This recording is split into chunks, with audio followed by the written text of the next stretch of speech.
No doubt about it, buyers have got to get creative right now. Today, I am going to give you a real life example of why the math changed the perspective on a house for my clients.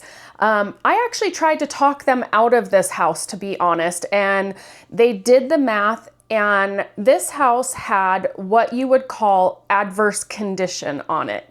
But my clients got a screaming deal on it because of that and some other factors where their mortgage is like insane what they're paying. It's less than rent. So I'm going to jump into that and give you a real life lesson on houses that most people wouldn't even give a second thought to. So let's jump into it today. So when a house has an adverse condition, it might be power lines, it might be located on a busy road. In this situation, it backed to the front runner.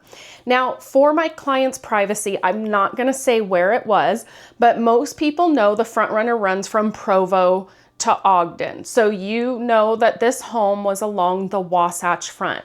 They got it for about 10% under the list price, new construction, and they have an interest rate in the 5s right now, which is crazy and kind of unheard of. So I'm going to break this down for you. I actually tried to talk my clients out of this house because of the railroad tracks. And at first they were like not having it. When they said they wanted to see this house, I said, it backs to the railroad tracks. That's why I never sent it to you. And they were like, ew, never mind. And then they thought about it and said, yeah, let's go look at it because it has a walkout basement. And that walkout basement translates to rental income for them. So let's take a step back really quick though. This development was new construction, and builders right now are really motivated to sell their house. Honestly, existing home sellers are having a really hard time competing with builders because of the incentives that they're offering for rate buy downs. They can negotiate more. A lot of homes that are on the market, you know, they just bought them a few years ago and they're breaking even or losing money potentially. So you just can't compete with that as a average person competing against builders. So a builder knows that they can't usually get what they want for a house that backs to the railroad tracks, but of course they need to sell it, right? So they get fewer offers on the house, which means that they are motivated to make something work. And that motivation translates directly to a buyer's negotiating leverage when it comes time to putting in an offer. Now, here's where it gets interesting. Like I said, is new construction. The same exact floor plan closed in October of 2024 for almost the same price as my clients did, except they did not have a basement walkout that translated to rental income for them.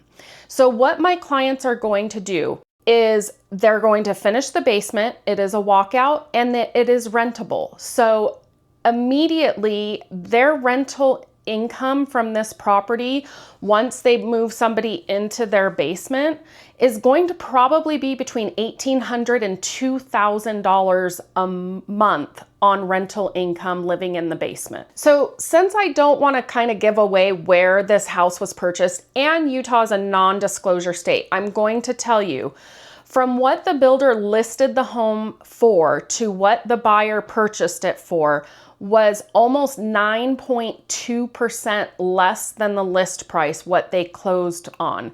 Then on top of it, they got a rate buy down, or, you know, a closing cost to buy their rate down, which equated to another 1.5% of their purchase price that they got back to do that rate buy down into the 5%.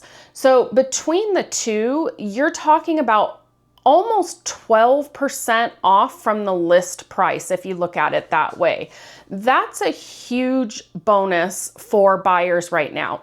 So yes, my clients bought a house that backs to railroad tracks. But that rental income from the walkout basement and finishing it is offsetting their mortgage. They bought it at a significant over 9% discount for a new home because of that adverse condition of backing to the railroad tracks. And they built in an income stream every single month when they purchased this home. So that's not really a compromise. That is a real estate strategy that they wanted to do. And it's actually one that a lot of buyers overlook because of the adverse condition. Most buyers are so focused on finding the perfect house right where they want it that they miss these types of opportunities. So here's what I want you to take away from this video today. Builders in Utah are motivated right now. Not great news for existing home sellers, don't get me wrong, but I have been seeing motivated builders across multiple markets in Salt Lake County, Utah County, Davis County, basically in those communities where builders are directly competing with existing home sales. So when you buy a home with an adverse condition, you are stacking that added benefit.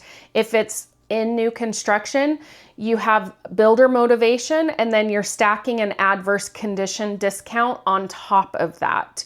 Now, if it's an existing home sales, you have that adverse condition that you can negotiate, but chances are you're probably not going to get that great of a discount like you would in new construction right now in these market conditions. So that's where the real deals are actually hiding right now. Those adverse conditions, places you can use for a second rental income source. So the smart buyers out there are finding those deals and looking in the right places. So they are still out there to make a mortgage payment manageable. If you're looking at making a real estate move, I'd love to connect with you. Shoot me a text or give me a call. That is the best way to reach me. But as always, make it a great day.